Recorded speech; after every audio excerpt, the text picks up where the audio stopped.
Amém. Obrigado, Tio. Obrigado. Bom demais. Obrigado pela equipe de louvor também, de estar ajudando a gente no momento de adoração. Foi um momento de adoração muito especial. Os hinos foram bem escolhidos. Então, assim, parabéns para o time aí, tá? Mas, muito agradecer, pessoal. Sério, de verdade.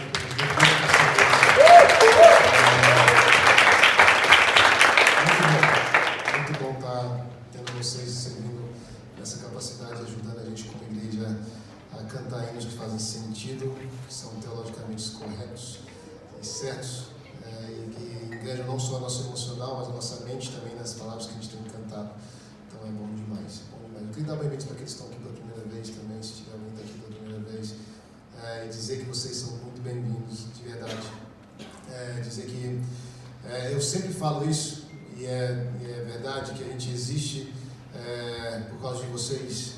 Deus resolveu plantar uma igreja do outro lado do mundo que fala a sua língua, poder encher de pessoas que estão passando pela mesma jornada que você está passando, os mesmos desafios que você está passando, a fim de pudesse dar o suporte que você necessita para poder ter sucesso e alcançar os objetivos que Ele tem para você aqui na Austrália. Então, sim, sinta-se amado por Deus pelo fato que existe uma igreja do outro lado do mundo que fala a sua língua, para poder te dar esse suporte de verdade. No mais, sejam muito bem-vindos, fiquem bem à vontade do nosso meio, ninguém vai obrigar vocês a nada, é um prazer ter vocês aqui. E a nossa oração é que Deus possa abrir os seus olhos para a beleza de Cristo, para a suficiência de Cristo, como Ele tem aberto os nossos ao longo desses anos. Ele tem demonstrado para a gente, um Cristo que é suficiente, um Cristo que é glorioso, um Cristo que é majestoso, um Cristo que é totalmente digno da nossa devoção e da nossa vida. Então, assim, a nossa oração é isso. Deus abre os olhos daqueles que estão aqui com a gente, para que eles possam contemplar aquilo que o Senhor tem mostrado para a gente ao longo dos anos, no nome de Jesus. Queria dar bem-vindo também para o pessoal que está aqui, tem muito tempo que a gente não via. Tem o Tico ali, a Sheila. Muito bom ter vocês de volta. Eu senti um tempo que vocês não viram, então muito bom matar a saudade de vocês. Tem a Lu e o Lê. A Lu está vindo aqui alguns dias aqui, mas o Lê tem muito tempo que ele não vem, ele fica de pé, que eu quero para vocês. Não, fica de pé, né? Fica assim. Ficou muito tempo sem vir, vai ficar de pé.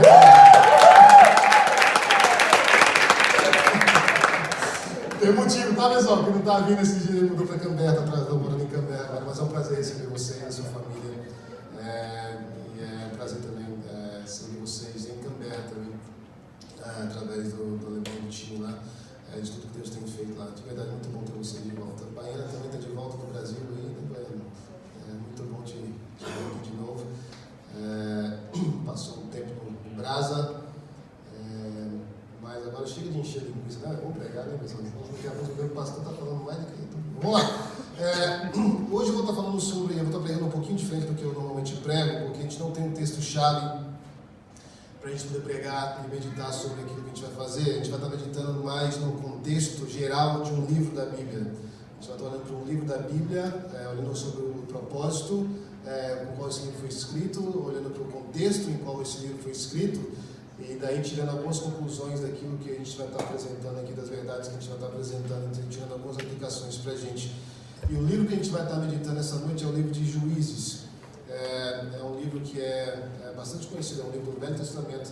E é um livro que conta a história, diz um pouco da história de Israel, entre o período onde eles saíram e entraram na Terra Prometida, e depois que entraram na Terra Prometida, o período que eles, até o período da monarquia, onde eles começaram a estabelecer uma monarquia, tiveram reis, cujo Saul foi o primeiro rei para eles. Então a gente vai estar meditando um pouquinho sobre essa história, sobre essa passagem, sobre esse tempo, se eu posso dizer assim, e tentando tirar algumas coisas, algumas verdades do que eles estavam vivendo e tentar fazer uma relação entre aquilo que a gente vive hoje e de como que isso aqui pode nos ajudar na nossa caminhada, na caminhada que a gente tem, tá bom?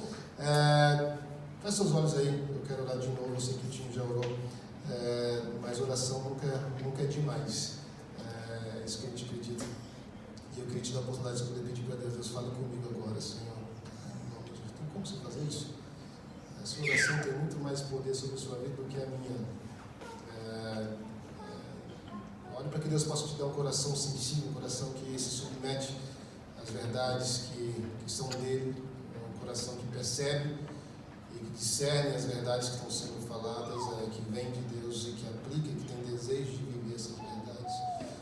Senhor, muito obrigado pela sua palavra de novo. Eu te peço que Deus venha falar com a gente de maneira poderosa, vem Deus acalmar a gente agora. Deus vem tranquilizar, Deus, o nosso coração, no nome de Jesus. Tem muitas coisas que a gente tem que enfrentar, tem muitos problemas que a gente tem que lidar, muitas coisas que a gente tem que resolver, porque a vida que nós vivemos é uma vida complexa mesmo, Senhor. Deus, mas eu oro que agora a gente possa achar, Deus, paz em Ti, Deus, uma paz, Deus, que tira toda a ansiedade, uma paz que nos acalma, uma paz que nos coloca, Deus, aos Teus pés, com o coração prontos a poder ouvir e receber do Senhor, a fim de que a gente possa aplicar, ter nossa mente transformada pela renovação que vem do Senhor mesmo. Fale com a gente de maneira poderosa, Senhor, manifesta o Seu poder que nos salva, que nos edifica, que nos exorta, que nos traz para perto do Senhor, que nos salva, Senhor, no nome de Jesus. E eu te peço, glorifique o Seu nome com isso, no nome de Jesus. Amém? E amém. Durante as últimas semanas, vocês que estão acompanhando a gente durante as últimas 2 semanas, pelo menos, a gente tem meditado, a gente meditou sobre 2 semanas atrás, sobre a expectativa pelo mover de Deus. E a gente falou sobre como que essa expectativa tem que ser iminente, apesar do tempo que gasta, apesar do tempo que a gente fica esperando que Deus agir. É importante a gente ainda assim ter uma expectativa real de que Deus pode intervir na nossa história e mudar a nossa situação. A gente usou até a passagem do paralítico do tanque de Betesda. Não sei se vocês se lembram que há 38 anos que ele estava ali naquele tanque e de repente Jesus Cristo aparece para ele.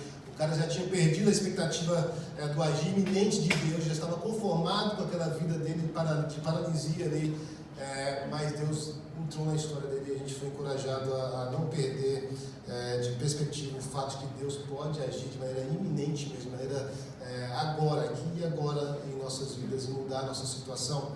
E na semana passada a gente falou sobre a importância de respeitar os meios estabelecidos por Deus, pelos quais Ele cumprirá a promessa dele em nossas vidas. A gente estabeleceu pela passagem do estudo na vida de Abraão, de que Deus promete, e ao prometer, Deus também estabelece os meios pelo qual Ele vai fazer essa promessa se cumprir em nossas vidas. A gente falou sobre como que quando Deus prometeu para Abraão que Ele faria dele um pai de uma grande nação, o meio pelo qual Deus ia fazer isso era entre o casamento dele com a Sara. E a gente vê a tragédia que aconteceu quando eles quiseram usar outros meios para poder tentar alcançar a promessa que Deus tinha feito para eles lá em Gênesis capítulo 12. E a gente viu que foi gerado Ismael, e Ismael depois se tornou inimigo da promessa. E isso que acontece com a gente.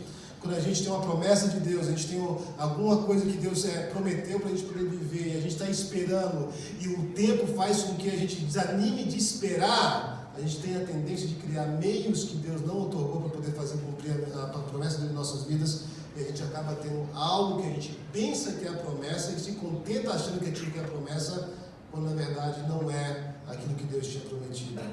E aquilo acaba com a nossa expectativa da promessa de Deus, porque a gente se sente já realizado com um segundo melhor, e é um perigo isso para a nossa vida. Então a gente falou sobre isso nas últimas 2 semanas. Mas a verdade é que talvez você encontre aqui hoje, você pode estar pensando assim, mas pastor, o negócio é que eu já estou vivendo na promessa de Deus. Tem algumas coisas que Deus me prometeu que já estão se cumprindo em minha vida. Tem algumas coisas que eu vejo na minha vida que Deus está agindo de maneira poderosa, de maneira extraordinária, todos os dias da minha vida. Pastor, o fato de eu estar aqui na Austrália já é um cumprimento da promessa de Deus em minha vida. O fato de eu conhecer quem Deus é e agora estou caminhando pela graça de Deus em direção à salvação que existe em Cristo Jesus, e Deus está me salvando todos os dias, o fato é que eu já estou vivendo na promessa de salvação que Deus tem sobre a minha vida. A gente pode ser que é isso. Então pode ser que talvez você que está aqui hoje, você entende que Ele nos salvou, uma obra de misericórdia maravilhosa. Deus tirou a gente do estado de ser inimigo dele por natureza e nos fez agora filhos dele por meio da fé em Cristo Jesus. Deus nos tirou do estado de condenação eterna e agora nos fez gozar da companhia e da vida eterna que Ele tem para a gente em Cristo Jesus. Deus nos tirou do lugar de estar sem propósito, estar sem razão, e Ele nos colocou no lugar agora para poder completar as boas obras que Ele preparou de antemão para que a gente pudesse as praticar. Pastor, Deus já tem me feito viver promessas e mais promessas dEle, glória a Deus por isso. Eu sinto isso também na minha vida, tem aspectos de Deus que eu vejo claramente que Deus trabalhou de forma extraordinária na minha vida. Ele nos salvou numa obra de misericórdia maravilhosa. Ele nos conscientizou da nossa função no corpo de Cristo. Ele não só nos salvou, mas para muitos que estão aqui hoje, você está vivendo o propósito de Deus em poder, na sua função que você tem exercido no corpo de Cristo. Não estou falando do corpo de Cristo dentro das quatro paredes, mas no reino de Deus. Talvez você entendeu que Deus te fez alguém para poder ser um sinal que aponta para a realidade dele, alguém que aponta para a majestade de Cristo, alguém que aponta para a beleza de Jesus, alguém que aponta para a esperança gloriosa que nós temos na fé em Jesus Cristo e passamos a eternidade dele. Você é alguém que entendeu que o seu propósito é poder contar para as pessoas que Cristo intercede por nós, como a gente cantou aqui essa noite. Você entendeu que Deus te deu uma função no corpo e você exerce a função e você vê a mão de Deus agindo no seu trabalhar e você pode falar comigo com plena convicção: pastor, eu estou vivendo a promessa de Deus na minha vida. Estou vivendo os dias que eu estou vendo Deus agir de maneira poderosa na minha vida. Talvez a promessa que você tem visto e tem vivido é no seu casamento. Deus já abençoou o seu casamento. Deus tem promessa para poder abençoar casamentos que são os que a gente escolhe dentro do parâmetro que Ele deixou para a gente poder escolher. E você vive agora, você fica assim: cara, eu estou vivendo um sonho na minha casa, há paz na minha casa, há prazer na minha casa, há respeito na minha casa, há uma vontade de voltar para casa para poder passar tempo com a minha patroa. O negócio está bom demais, né? Você está vivendo um sonho de Deus, está vivendo a promessa que Deus tem para um casamento que é escolhido, que é feito dentro dos parâmetros que Ele tem otorgado para poder fazer cumprir essa promessa de uma vida feliz a dois. E glória a Deus por isso. Ele já abençoou você está vivendo a bênção dele no seu casamento.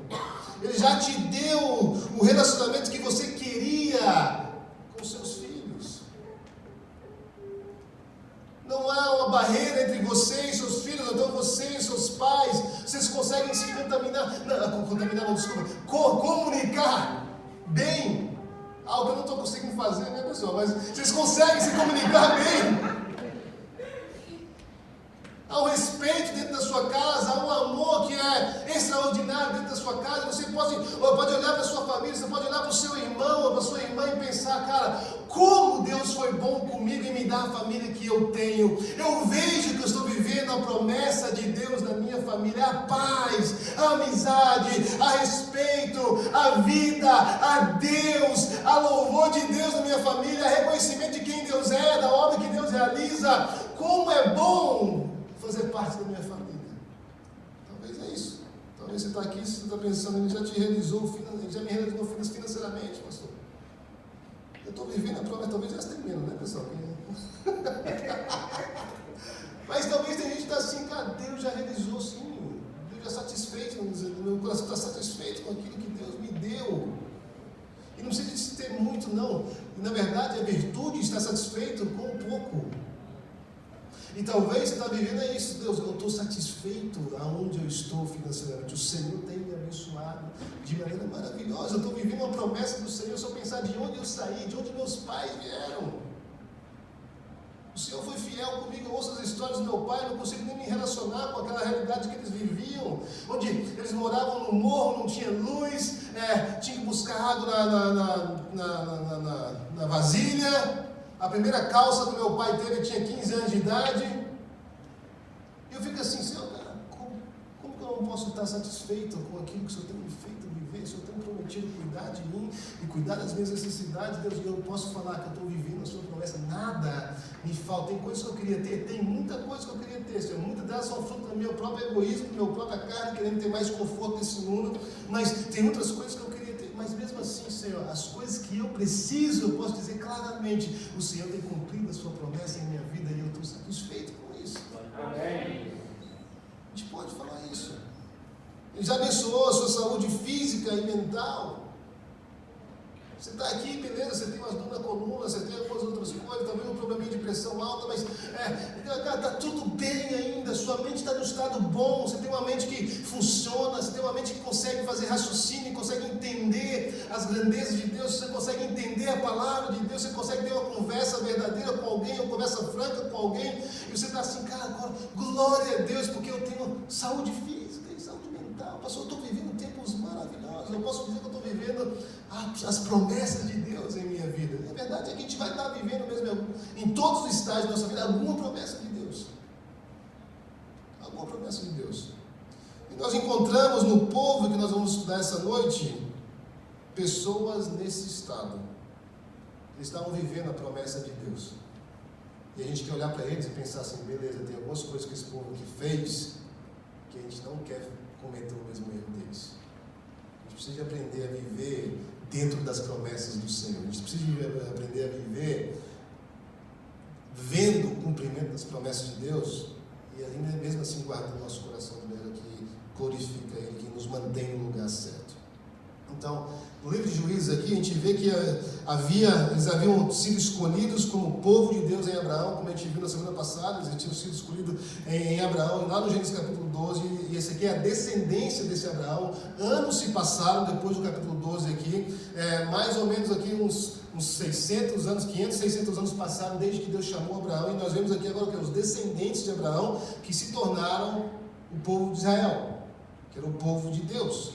Então eles haviam sido escolhidos como povo de Deus em Abraão. Então eles estavam vivendo aqui eles eram o cumprimento da promessa que Deus tinha dado para Abraão. A descendência de Abraão que Deus tinha prometido estava agora o quê? Crescendo cada vez mais. E eles se viam como, cara, nós somos o cumprimento da promessa de Deus para Abraão.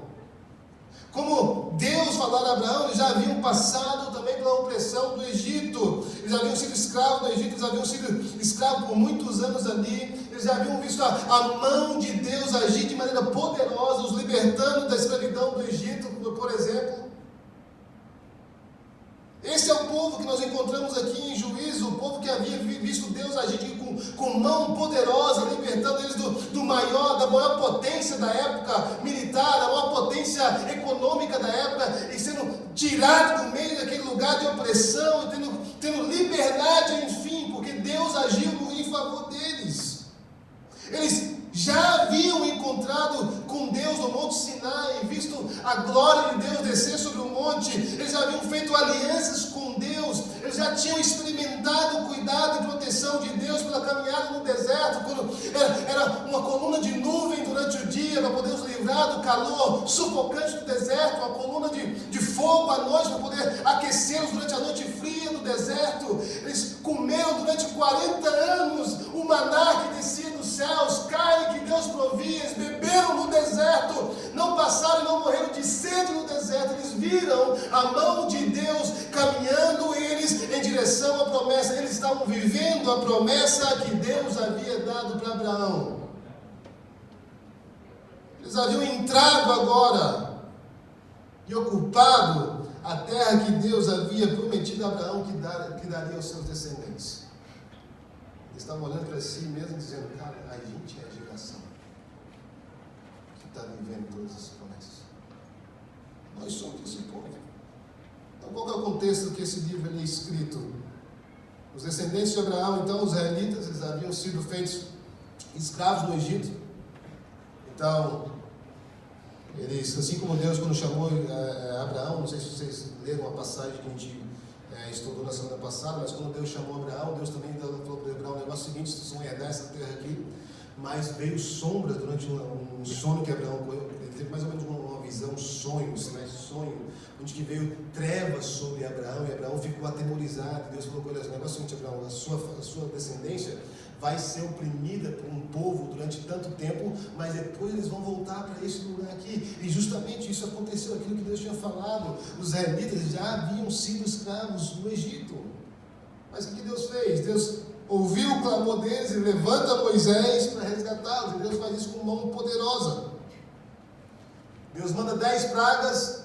Cada praga é uma afronta aos deuses egípcios, e Deus se revela assim então como o Deus supremo, como o Deus único, como o único Deus que tem poder de fato e derrota todas as deidades que eram adoradas no Egito.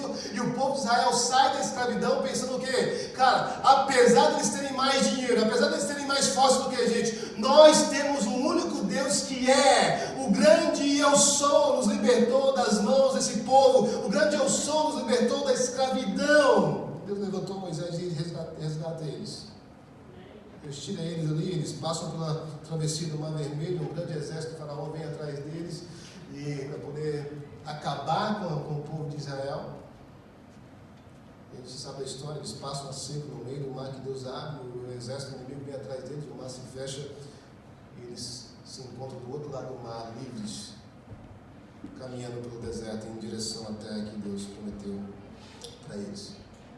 Depois da morte de Moisés, Um outro grande líder surgiu, que foi Josué, e Josué que foi quem liderou o povo e comandou o povo na tomada da posse da terra que Deus havia prometido a eles. Então Moisés morreu no deserto, levanta-se um novo líder, Josué. E Josué, o comandante de guerra que leva o povo de Deus a conquistar as terras que Deus havia prometido a eles. E agora eles eram uma nação, porque tinham uma própria constituição, que foi a lei que Deus deu lá no Monte Sinai. Depois da travessia do Mar Vermelho, eles encontraram com Deus, e Deus começou e deu a lei para Moisés estabelecer a lei da nação, você pode dizer assim. Então eles tinham a constituição e agora também tinham o próprio território. Deus fez daquela nação que era escrava no território, e Deus cumpriu assim a promessa que Deus havia feito a Abraão alguns séculos atrás. Só que acontece, eles chegam na terra lá, Josué morre, e depois que Josué morre também com ele todos aqueles da geração dele que haviam contemplado tudo que Deus havia feito. E depois que morreram todos aqueles que conheciam aquilo que Deus havia feito, agora Israel entra nesse período que nós chamamos de juízes.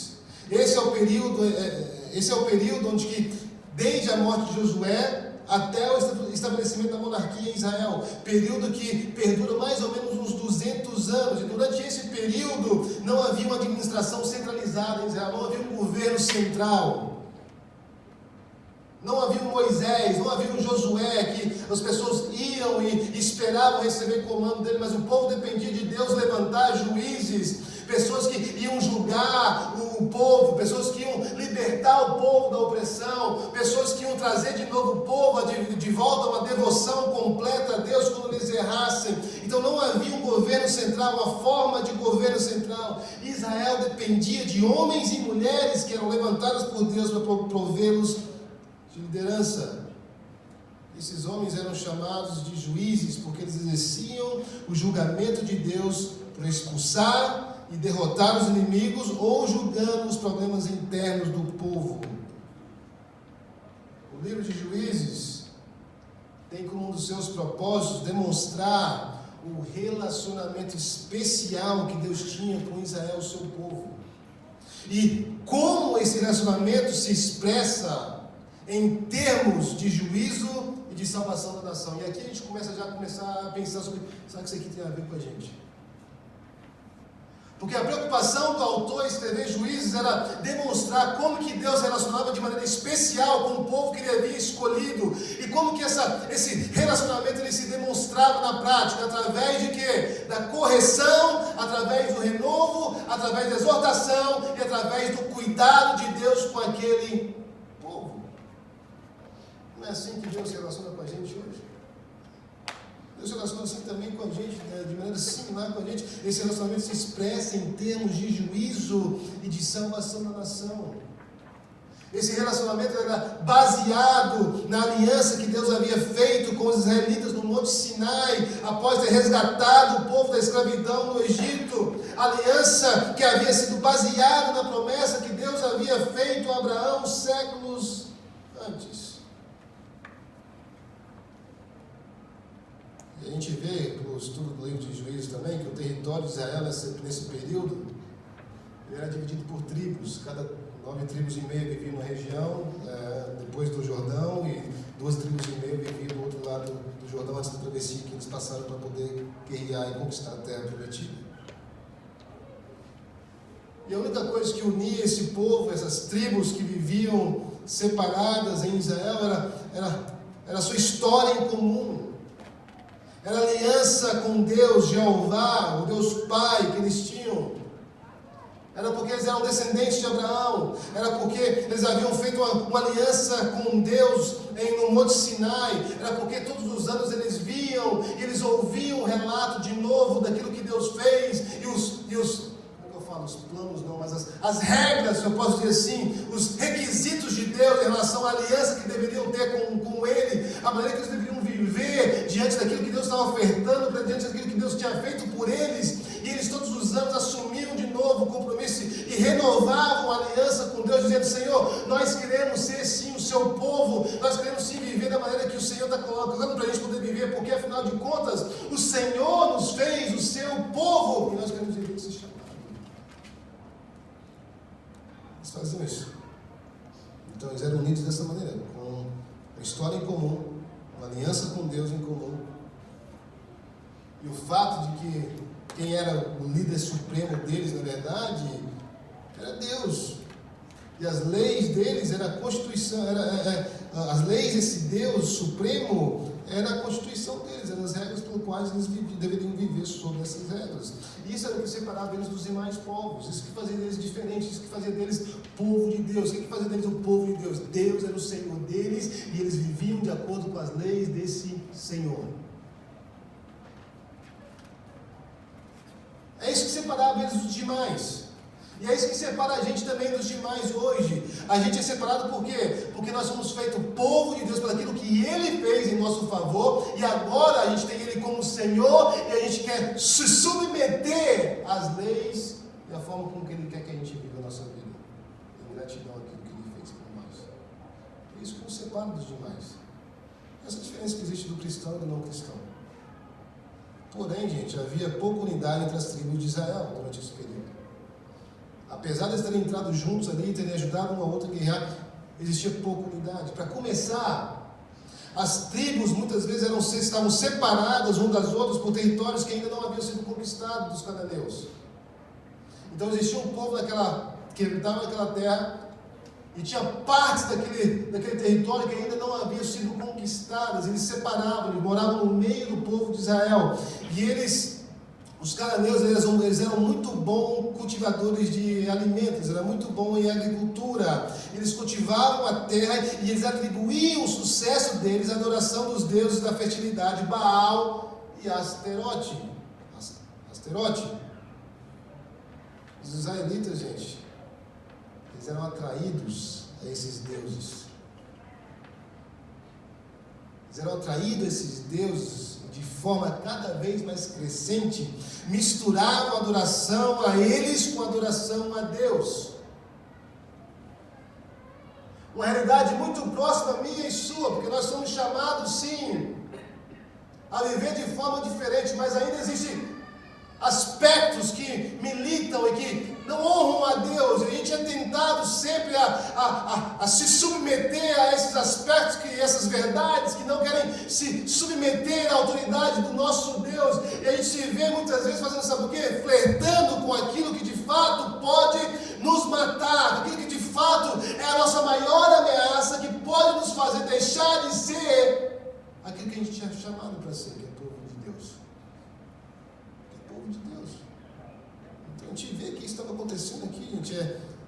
Os israelitas eles eram atraídos a esses deuses de forma cada vez mais crescente. Eles estavam sincronizando, eles estavam misturando a adoração a esses falsos deuses com a adoração a Deus, e pensando que estava tudo bem. E esse fato de eles poderem estar se corrompendo e mostrando falta de lealdade com Deus, levou ao enfraquecimento na lealdade deles no relacionamento com Deus e uns aos outros também.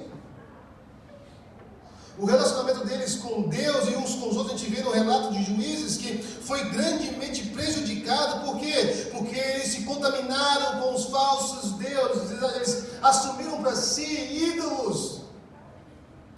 Eles não deram a Deus a glória, a honra que somente Ele merece. Eles não reservaram o amor dele somente para Deus acima de todas as coisas. Isso tem um efeito gigante na forma que eles viam Deus, na forma que eles se relacionavam uns com os outros. O que resultou, gente, numa decadência espiritual e moral tão séria que ameaçava a identidade de Israel como povo de Deus. A maior ameaça que Israel sofria não era a ameaça externa. A maior ameaça que Israel sofria era a ameaça do seu próprio coração, que desejava sempre andar para longe de Deus. A maior ameaça que Israel sofria era uma recusa de viver o chamado que Deus tinha para eles. A maior ameaça para poder ver e continuar vivendo a promessa de Deus se cumprir na vida deles não eram os inimigos, não era o carro dos inimigos, não eram os exércitos dos inimigos, era o próprio coração deles incrédulo, o próprio coração deles que caminhava. longe daquilo que Deus queria. Para longe do chamado de Deus para eles poderem ser povo dele. Essa é uma ameaça que eles sofriam. A maioria das pessoas, como resultado dessa idolatria, como resultado dessa sincronização de sincretismo com as adorações a outros deuses, a maioria das pessoas estava preocupada somente com seus próprios interesses, e se aproveitavam da ausência de um governo central para fazer aquilo que bem quisessem, sem medo da revisão da lei. O pensamento era o seguinte: já que não tem um governo para poder enforçar a lei, cara, vamos fazer o que a gente quiser. Tem um rapaz que trabalha comigo, ele sempre fala assim: pastor, só trabalho porque tem polícia. Era mais ou menos esse o pensamento deles aqui. Sabe por quê? Sabe por que a gente vive dessa maneira aqui? Porque não tem polícia para poder enforçar essa lei para a gente. Não tem nada que faça a gente fazer. Não tem nenhuma consequência para a gente, pelo menos aparente, se a gente não cumprir aquilo que Deus colocou para a gente poder cumprir. Esse é o pensamento deles. De vez em quando você pode cair nesse erro também de pensar: cara, não tem consequência para aquilo que eu faço, porque eu posso pecar, mas ainda assim eu estou vivo, ainda assim eu estou vivendo, ainda está tudo bem. E Deus falou assim: não, para, não foi para isso que eu te chamei para ser meu povo, viva como meu povo. Viva debaixo do meu senhorio, vive debaixo das minhas leis, viva debaixo dos meus propósitos, e não daquilo que o mundo oferece, não daquilo que os inimigos, entre aspas, acreditam. Sério. Olha o que fala em Juízes capítulo 21, 25. Naqueles dias não havia rei em Israel. Cada um fazia o que parecia bem aos seus olhos. Por quê? Porque a noção da presença de Deus já tinha se ido deles, porque tinha muito tempo que eles não viam Deus fazer, sabe o quê? Abrir o mar vermelho, mandar maná do céu, tirar a água da rocha. E de vez em quando, tem muito tempo que a gente está caminhando com Deus, as coisas que Deus fez começam a cair talvez no esquecimento, começam a fazer parte de um passado glorioso, mas que não informam o nosso futuro, e esse é um problema. Isso é um problema, que a gente perde a noção de que qualquer pecado que a gente peca na presença do Deus vivo, porque Ele é um Deus que Ele é o que, gente? Onipresente. Onipresente. E se a gente não tomar cuidado, a gente se encontra nesse estágio aqui pensando: cara, não tem rei em Israel, então eu vou viver a minha vida do jeito que eu quero viver. Isso que aconteceu com eles, essa decadência interna, né, sabe? Então destruir Israel como povo do Deus vivo era uma ameaça então muito mais séria do que qualquer ameaça externa que Israel pudesse enfrentar.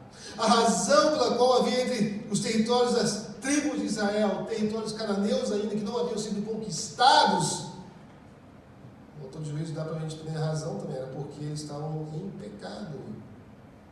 Eles não estavam vivendo a totalidade da promessa de Deus, tudo aquilo que Deus tinha prometido para eles, porque eles estavam abandonando aquilo que Deus tinha proposto na aliança. Olha o que fala aqui em Juízes capítulo 2, versículo 12 a 19. Então os filhos de Israel fizeram o que era mal aos olhos do Senhor, servindo aos Baalins. Abandonaram o Senhor Deus de seus pais, que o tiraram da terra do Egito, e foram-se após outros deuses, dentre os deuses dos povos que haviam ao redor deles, e os adoraram. Provocaram o Senhor a ira, abandonando-o, servindo a Balaíns e Astarotes, pelo que a ira do Senhor se acendeu contra Israel, e ele os entregou na mão dos espoliadores, que os despojaram e os vendeu na mão dos seus inimigos ao redor, de modo que não puderam mais resistir diante deles. Por onde quer que saíam, a mão do Senhor era contra eles para o mal, como o Senhor tinha dito e como lhe tinha jurado, e estavam em grande aflição. Mas o Senhor suscitou juízes que os livraram da mão dos que os despojavam. Contudo, não deram ouvidos nem aos seus juízes, pois se prostituíram após outros deuses, os adoraram, depressa se desviaram do caminho por onde andaram seus pais em obediência aos mandamentos do Senhor. Não fizeram como eles. Quando o Senhor lhes suscitava juízes, ele era como o juiz, e ele era como o juiz e os livrava da mão dos seus inimigos todos os dias daquele juiz. porquanto o Senhor se compadecia deles em razão do seu gemido por causa dos que os oprimiam e afligiam. Mas depois da morte do juiz, reincidiam e se corrompiam mais do que seus pais, andando após outros deuses, servindo-os e adorando-os, e não abandonavam nenhuma das suas práticas, nem a sua obstinação. Eles faziam mal. Eles abandonavam o Senhor, Deus os entregava nas mãos dos seus inimigos. O próprio Deus levantava juízes para os libertarem dos seus opressores. Eles abandonavam temporariamente o seu pecado, mas assim que o juiz morria, eles voltavam ao pecado. Apesar das várias tentativas de Deus de retirá-los do mau caminho, eles insistiam neles. Eu temo que isso pode ser também a nossa realidade. Apesar das incansáveis insistências de Deus de poder nos tirar do caminho do pecado, o caminho que leva à morte, a gente ainda assim insiste em caminhar por caminhos que a gente sabe que não são caminhos de vida, mas são caminhos que levam à morte. Apesar de várias vezes Deus usar pregações, apesar de várias vezes Deus usar a palavra dele na nossa meditação pessoal, apesar de várias vezes Deus falar no nosso íntimo, apesar de várias vezes Deus usar alguém para poder encorajar a gente insiste ainda em caminhar por caminhos que a gente não deve andar. Como o povo de Juízes fazia.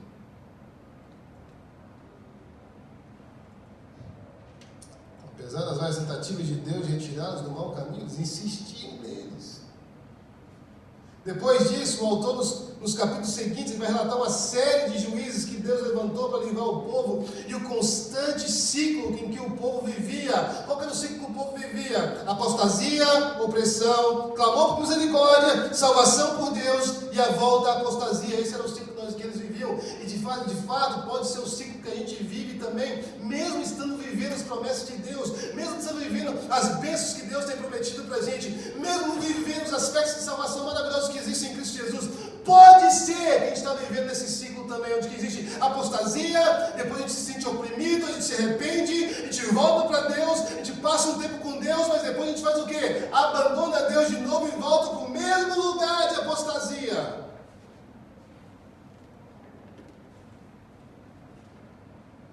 O mesmo lugar de abandono, o mesmo lugar de não viver como povo escolhido de Deus. Sansão, gente, que aparece, a história de Sansão aparece nesse livro também, em Juízes. Ele aparece como o clímax dessa decadência. Ele simboliza toda essa decadência, Sansão. A gente vê que a depravação pessoal dele, a sua relutância em aceitar o chamado, ilustra também claramente a depravação e a relutância da nação em geral de poder viver de acordo com aquilo que Deus esperava. Como Israel havia sido separada por Deus pela aliança do Senhor, assim também Sansão foi separado dos demais homens pelo seu chamado de Nazireu.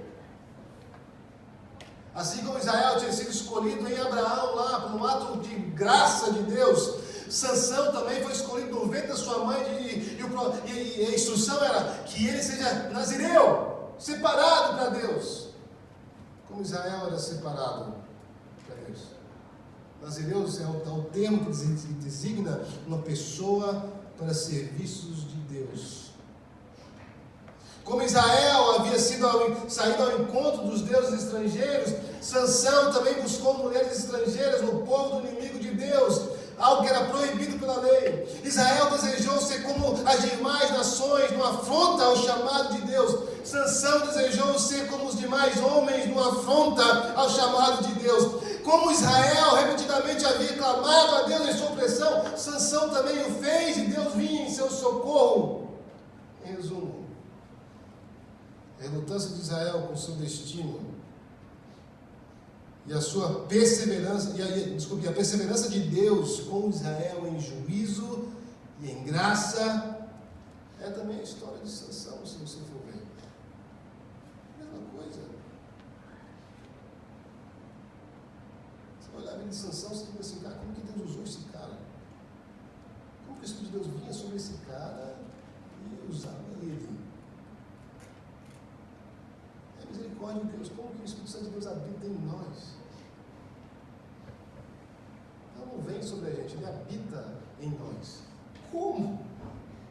Se não pela misericórdia de Deus, se não pela graça de Deus, se não pela obra que Deus realizou em Cristo Jesus em nosso favor. Como que seria possível isso? A relutância de Israel com seu destino está claramente exposta para a gente no livro de Juízes, e de vez em quando a gente pode estar se encontrando nesse estado, relutando em viver o chamado de Deus de ser povo dele,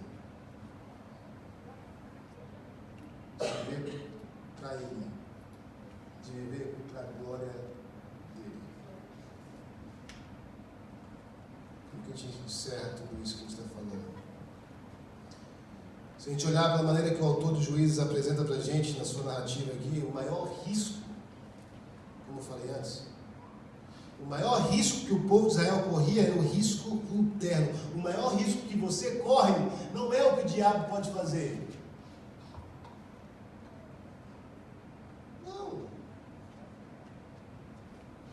Jesus fala assim: se é pelo dedo de Deus que eu expulso o diabo, repreendo o diabo, então nos é chegado o reino.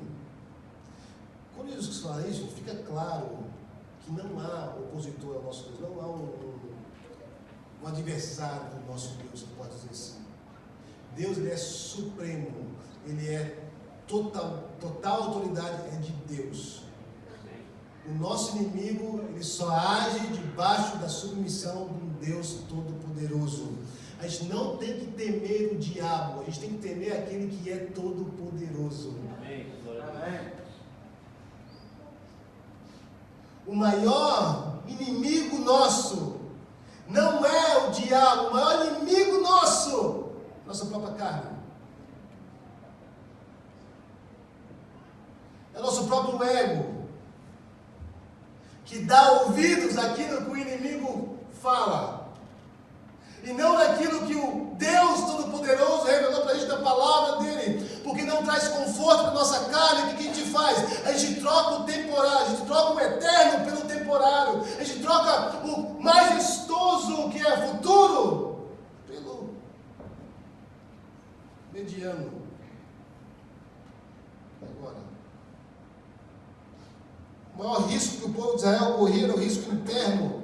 Era a sua relutância em viver o chamado de Deus e a sua persistência em andar pelos seus maus caminhos. É o maior risco que nós corremos hoje também. O maior risco que nós corremos hoje é não querer viver como o povo de Deus e ver no mundo coisas que brilham mais, que atraem mais, que satisfazem mais do que a pessoa do Filho amado, que é Jesus Cristo. Esse é o maior risco que nós corremos. Esse é o maior risco. A sobrevivência de Israel, gente, é um verdadeiro milagre. A gente vai estudar aqui esse livro de Juízes. Porque se dependesse deles, eles já tinham perdido a identidade que Deus tinha dado para eles há muito tempo. Sabe por quê? Se não fossem os juízes que Deus havia levantado vezes após vezes, em paciência, em graciosa paciência, eles já tinham perdido a identidade de ser povo de Deus e seriam como qualquer outro povo. E se não fosse a paciência de Deus, em vezes após vezes, levantar pregações, levantar textos, levantar louvores, levantar uma conversa, levantar um momento de oração, em nosso favor, a gente já tinha perdido também a nossa identidade como povo comprado pelo sangue de Cristo Jesus. Nosso maior inimigo somos nós mesmos, é a nossa relutância de querer viver aquilo que Deus tem para a gente. A sobrevivência de Israel, gente, é um verdadeiro milagre que Deus forjou por meio do seu juízo e da sua graça. Deus se manteve compromissado com eles e com isso garantiu a continuação do povo de onde viria o Cristo. Glória a Deus que Deus fez isso. Porque se aquele povo perdesse a identidade deles como povo de Deus, como que Deus cumpriria a promessa que o Messias viria como descendência do povo dele, o povo de Deus? Deus manteve aquele povo ali, gente, e graças a Deus pela continuação dele, pela continuação do compromisso dele com aquele povo, Deus garantiu que Cristo poderia entrar na história por meio daquele povo, cumprindo assim as promessas que ele havia feito. Por meio de Cristo, Deus iria agora permanentemente pagar pelos pecados deles e realizar tudo o que ele havia prometido, incluindo a inclusão em seu reino de povos de todas as nações, cujo qual nós fazemos parte. Eu e você fazemos parte. Isso aqui demonstra para a gente que foi pela fidelidade de Deus demonstrada a Israel, pela bondade dele demonstrada a esse povo que teimava em andar para longe dele, foi a fidelidade, a misericórdia desse Deus. Esse povo que ocupa o lugar de nossos, não gosto de usar essa palavra, mas ancestrais espirituais. Nossos pais, você pode dizer assim, espirituais, são pessoas que vieram antes da gente, que serviam a Deus. Esse povo que ocupa, foi a paciência de Deus com esse povo, que é o nosso ancestral e espiritual, se posso dizer assim, são nossos antepassados espirituais. Foi a fidelidade dele. Fidelidade dele. O compromisso dele a esse povo, que fez com que esse povo pudesse continuar tendo a mesma identidade como filho de Deus. E se eles são nossos ancestrais espirituais, nossos pais espirituais, se eu posso dizer assim, o fato é que nós temos o mesmo Deus que eles tinham. Um Deus que é compromissado em manter a gente na identidade nova que Ele nos deu, na natureza nova que Ele nos deu. E essa é a segurança que nós temos. A segurança que nós temos é, sabe o quê? Descansar no fato de que Deus, Ele tem um compromisso de nos manter como filhos dele. Essa é a segurança que nós temos, porque se dependesse da gente mesmo, a gente abandonaria essa nova natureza que nós recebemos em Cristo Jesus. A gente abandonaria a proposta de Deus de poder falar assim, viva para mim agora em gratidão daquilo que eu fiz. A gente abandonaria essa nova identidade que nós recebemos em Cristo Jesus e voltaríamos como um cão que volta ao vômito à velha vida de pecado que nós vivíamos antes. O livro de Juízes é sobre um povo infiel e um Deus fiel. Assim também é a nossa vida hoje. Sabia disso? Nossa vida hoje, sabe o quê? A história de um povo infiel e um Deus fiel. E glória a Deus por isso. Feche seus olhos para a sua cabeça. 2 Timóteo capítulo 2, versículo 11 a 13 diz assim: a palavra fiel é essa, que se morremos com Ele, também com Ele viveremos. Se sofrermos, também com Ele reinaremos. Se negarmos, também Ele nos negará. Se formos infiéis, Ele permanece fiel. Não pode negar-se a si mesmo. Essa é a segurança que nós temos. Eu quero orar a pessoas hoje que estão falando assim, Senhor, é verdade que eu estou vivendo várias e várias promessas do Senhor. Eu estou vivendo a promessa do Senhor de salvação, eu estou vivendo a promessa do Senhor na minha família, estou vivendo a promessa do Senhor na minha vida financeira, na minha saúde física. Senhor, eu estou vivendo a promessa do Senhor na minha função, no corpo de Cristo, no reino de Deus. Eu estou vivendo o Senhor cumprir coisas, eu estou vendo o Senhor cumprir coisas na minha vida que o Senhor havia prometido já há muito tempo. Mas hoje a sua palavra, Deus, me encontrou, Deus, com verdade. Eu estou me vendo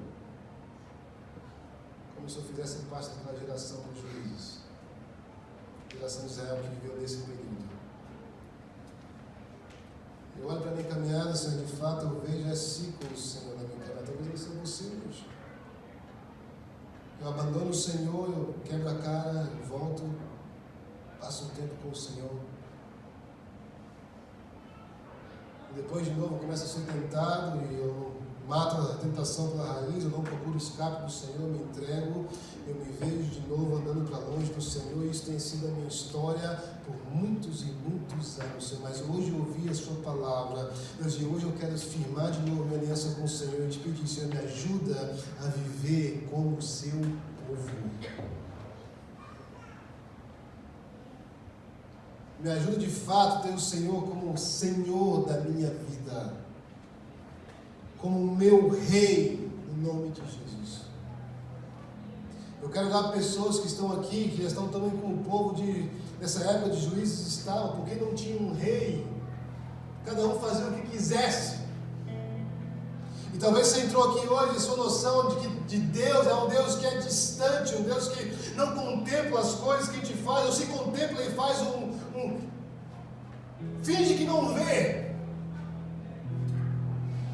Porque afinal de contas você continua respirando, você continua trabalhando, você continua vivendo as promessas de Deus na sua vida, você continua exercendo a função que Deus deu para você no corpo de Cristo, no reino de Deus. Parece que nada mudou. A palavra de Deus para a gente mudou sim. E hoje é uma exortação e amor para a gente nessa noite que está aqui, dizendo: você tem um rei e é o Deus Todo-Poderoso. Amém. Você tem um rei, é o Deus Todo-Poderoso. O pecado que a gente comete na presença desse Deus vivo. E a gente pensa que a gente vai sair impune de tudo aquilo que a gente faz.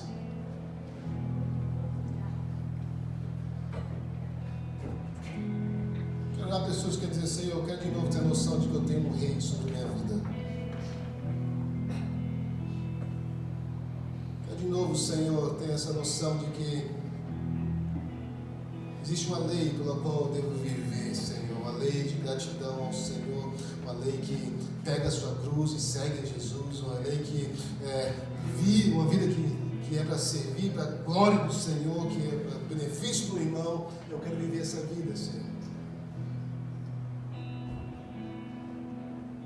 Quero orar por pessoas hoje. Quer dizer, Senhor, eu estou grato por tudo que o Senhor tem feito.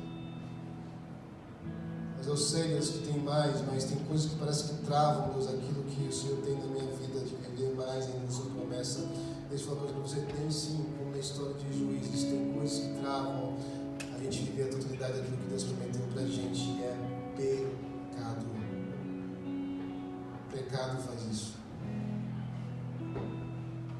E eu quero dar pessoas que querem dizer: Senhor, hoje eu quero me arrepender, Senhor, eu quero te pedir, me ajuda, Senhor, em nome de Jesus. Me ajuda, Senhor. Quero orar pessoas hoje que estão assim: Senhor, eu perdi a noção, Deus, eu me acostumei, Deus, com aquilo que é sagrado. Deus, eu venho, Deus, eu canto aqui, Senhor, e eu penso, Deus, eu fico desanimado do louvor. Eu perdi noção do privilégio que eu tenho de estar cantando junto com o povo do meu Deus, louvores a esse Deus que morreu por mim na cruz.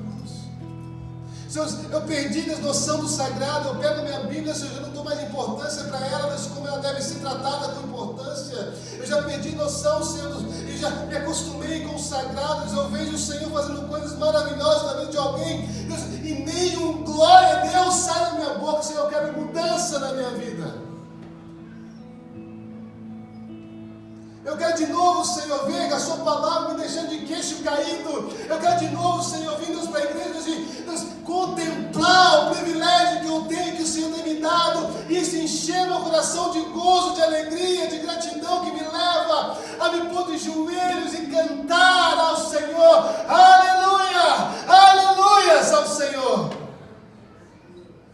Em nome de Jesus. Em nome de Jesus. Você é a pessoa que recebeu esse tipo de oração, qualquer uma dessas que eu citei, fique de pé agora comigo, eu quero orar com você.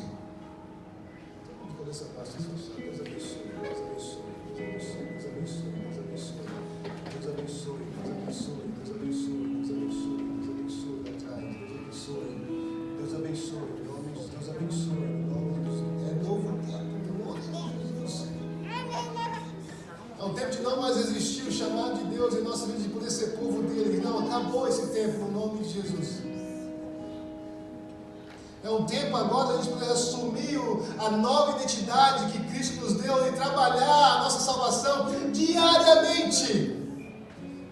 buscar sim transformação, buscar sim nos encher do Espírito, buscar sim viver as coisas do Senhor e para Deus, para a glória de Deus, para o benefício do nosso irmão. É o tempo. É o tempo. Senhor, muito obrigado pela sua palavra, Deus, que agiu hoje como um juiz. Um juiz, Deus, que veio, Deus, trazer, Deus, exaltação para o povo, Deus, para mim, Deus, para a igreja. E a gente ouve a sua voz hoje, Deus, em nosso coração, Deus, sim, ele se constrange diante daquilo da vida que a gente tem levado, é verdade, mas ele também, Deus, se enche de alegria em poder saber que nós temos um Deus que é compromissado, Senhor, com a identidade nova que Ele nos deu. Não foi um Deus que nos salvou e bateu nas nossas costas e disse assim, agora vai, tenta lá. Não, é um Deus que anda com a gente, é um Deus que está conosco, o verdadeiro Emmanuel, o Deus conosco é o nosso Deus. Deus, o nosso coração se enche de alegria, Deus, a nossa boca nos enche de louvores ao Senhor, pela sua grande misericórdia, Senhor, pelo seu grande carinho e amor e insistência, Deus, em nosso favor. Muito obrigado por isso, Senhor. Deus, eu oro no nome de Jesus que a gente não se acostume com o sagrado, a gente tem vivido promessas do Senhor, Deus, e é verdade que talvez no começo se enchia nosso coração de alegria, Senhor, mas Deus, parece que as coisas vão perdendo o brilho, Deus, eu oro no nome de Jesus, abre os nossos olhos de novo, Deus, para as grandes coisas que o Senhor tem feito em nosso favor, Deus, a fim de que a gente possa ser um povo, Deus, que tem louvores contínuos nos nossos lábios, a fim de que a gente seja um povo, Deus, que é cheio de gratidão ao Deus que nós servimos, no nome de Jesus Cristo, Deus, eu oro. Deus, eu oro, Deus, no nome de Jesus, que a gente não seja um povo que pensa que a gente não tem rei. Não sei.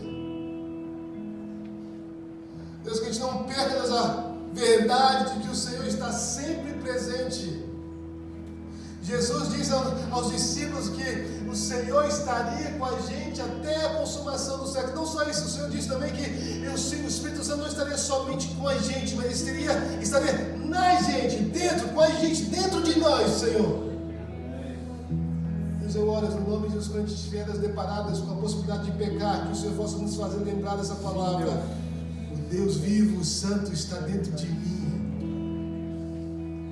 Deus, é que isso nos convença, nos constranja, Senhor, a resistir, Deus, à tentação, a resistir, Deus, ao diabo, e a se sujeitar, Deus, à sua vontade, para que o diabo possa fugir, Deus, da gente, no nome de Jesus Cristo, Deus, eu oro. Dê poder ao seu povo para isso, Senhor. Deus, muito obrigado, Deus, nosso coração, Deus, se enche de alegria pelas promessas que o Senhor tem cumprido em nossas vidas, Deus, é muito bom ser salvo. A gente não consegue entender, Deus, a grandeza dessa salvação que o Senhor nos entregou. Um dia, Deus, a gente há de entender, quando a gente chegar, Deus, e contemplar a sua santidade, como de fato o Senhor é, e entender, Deus, a natureza que a gente vivia, Senhor, a gente vai entender tamanha salvação Deus operou em nosso favor. Deus, mas a gente é grato, Deus, pela salvação que o Senhor tem nos dado, a gente é grato, Deus, pela família, Deus, que o Senhor tem nos dado, a gente é grato, Deus, pelo trabalho que o Senhor tem nos dado, a gente é grato, Deus, pelo propósito, pelos dons que o Senhor tem nos dado para serem usados na obra do ministério. Deus, que promessas maravilhosas o Senhor tem cumprido em nossas vidas, nós somos gratos por isso, Senhor. Muito obrigado, Deus, o Senhor é bom demais. E eu oro no nome de Jesus que isso nunca fuja dos nossos corações, Senhor. Que nosso Deus é um Deus bom. Um Deus que é compromissado em nos manter como filhos dele. Se não fosse isso, a gente estava perdido. Deus, eu lembro da sua palavra, Deus, que a conversa que o Senhor teve com o jovem rico era um homem que era respeitado, pessoas viam nele alguém que tinha piedade, alguém que, se tivesse alguém que pudesse ser salvo, esse seria a pessoa que pudesse ser salvo pelos próprios méritos. Ele obedecia a lei, ele observava a lei. Deus, mas o Senhor vira para ele e diz: o negócio é o seguinte, você tem que vender tudo que você tem, dar aos pobres, vem, me siga, aí você tem a vida eterna. O homem não consegue fazer aquilo porque o amor dele não era reservado unicamente para o Senhor. Os discípulos, ao contemplar isso, viram para o Senhor, viram para o outro e dizem: quem então poderá se salvar? Quem pode então ser salvo? E o Senhor diz: para o homem é impossível, mas não para Deus. Glória a Deus. É verdade. É o Senhor que nos salva. É o Senhor, o compromisso do Senhor com a sua palavra, com a sua bondade, que nos faz ser filhos do Senhor, que nos faz ser filhos eternos e não temporários. É o Senhor que garante a nossa salvação. É o Senhor que atua. É a graça do Senhor, é a escolha do Senhor, é a paciência do Senhor, é a obra do Senhor, são as palavras do Senhor que nos mantém. É o Senhor que faz isso. Glória a Deus por isso. Glória a Deus por isso, que nós podemos achar conforto na sua palavra, Deus, que diz em Romanos 8, versículo 31 em diante. Eu quero ler essa palavra, Deus, em oração quero ler, te agradecendo, Deus, por isso. Sua palavra diz assim: que diremos, pois, diante dessas coisas? Se Deus é por nós, quem será contra nós? Aquele que não poupou o seu próprio Filho, mas o entregou por todos nós, como não nos dará juntamente com Ele e de graça todas as coisas? Quem fará alguma acusação contra os escolhidos de Deus? É Deus quem os justifica. Quem os condenará? Foi Cristo Jesus que morreu e mais, que ressuscitou e está à direita de Deus e também intercede por nós. Quem nos separará do amor de Cristo? Será tribulação, ou angústia, ou perseguição, ou fome, ou nudez, ou perigo, ou espada? Como está escrito, por amor de ti enfrentamos a morte todos os dias e somos considerados como ovelhas destinadas ao matadouro. Mas em todas essas coisas somos mais que vencedores por meio daquele que nos amou. Pois eu estou convencido de que nem morte, nem vida, nem anjos, nem demônios, nem o presente, nem o futuro, nem quaisquer poderes, nem altura, nem profundidade, nem qualquer outra coisa da criação será capaz de nos separar do amor de Deus que está em Cristo Jesus, o nosso Senhor, o nosso Senhor, o nosso Senhor. Nada, Senhor, poderá nos separar, porque o Senhor está compromissado em nos manter como filhos. Muito obrigado por isso, Senhor. Ajuda a gente não mais resistir ao nosso chamado de sermos filhos. Ajuda a gente, Senhor, a não fazer isso mais no nome de Jesus, mas aceitar o chamado de sermos filhos e viver para o Senhor, para a sua glória, no tempo das promessas que a gente tem visto se cumprir em nós. No nome de Jesus, toda a igreja diz, aplauda o Senhor que Ele merece,